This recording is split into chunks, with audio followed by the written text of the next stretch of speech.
व्यवस्थित मंजुरी दिलं. असं आहे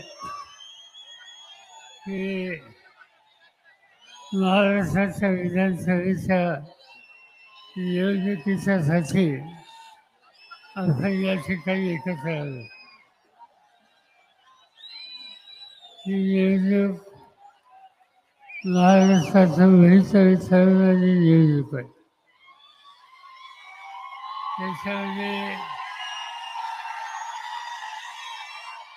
त्याच्यामध्ये माझा आणि जाहीर सभेचा आणि पावसाचा काही संबंध आहे.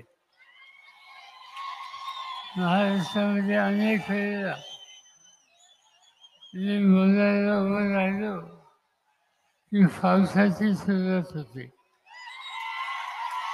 आणि तशा परिस्थितीमध्ये बोलल्याच्या नंतर निवडणुकीचा निकाल हा चांगला लागतो. मला आनंद आहे की आज इचलकरंजी मतदारसंघातून माझा करंजे हातकणंगलेमधून राजूबाबा आवळे, शिवमधून गणपतरावजी पाटील, व्यासपीठाचे सगळे प्रमुख नेते आणि उपस्थित बंधू-भगिनींनो, मध्यंतरी देशाच्या लोकसभेची निवडणूक झाली.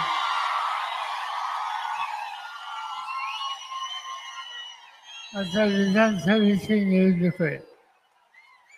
या निवडणुकीमध्ये महाराष्ट्राचा कारभार कुणाच्या हातामध्ये द्यायचा याचा निकाल आपल्या सगळ्यांना घ्यायचा आहे. आणि ज्यांच्या हातामध्ये आपण महाराष्ट्राची सत्ता आहे त्यांचा 5 वर्षाचा अनुभव बघितला तर आज इथं सत्तेमध्ये बदल केल्याशिवाय पर्याय आपल्या सगळ्यांच्या समोर आहे. आणि तो सत्तेमध्ये बदल करायचा असेल तर महाविकास आघाडीचे उमेदवार मोठ्या मताने विजय करणं आणि महाराष्ट्राच्या राजकारणात बदल करणं हे ऐतिहासिक काम उद्याच्या 20 तारखेला तुम्हाला सगळ्यांना करायचं आहे.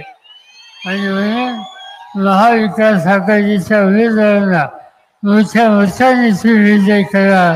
माझी खात्री आहे की महाराष्ट्र होणार नाही. यापेक्षा अधिक या ठिकाणी बोलावं असं मला वाटत नाही.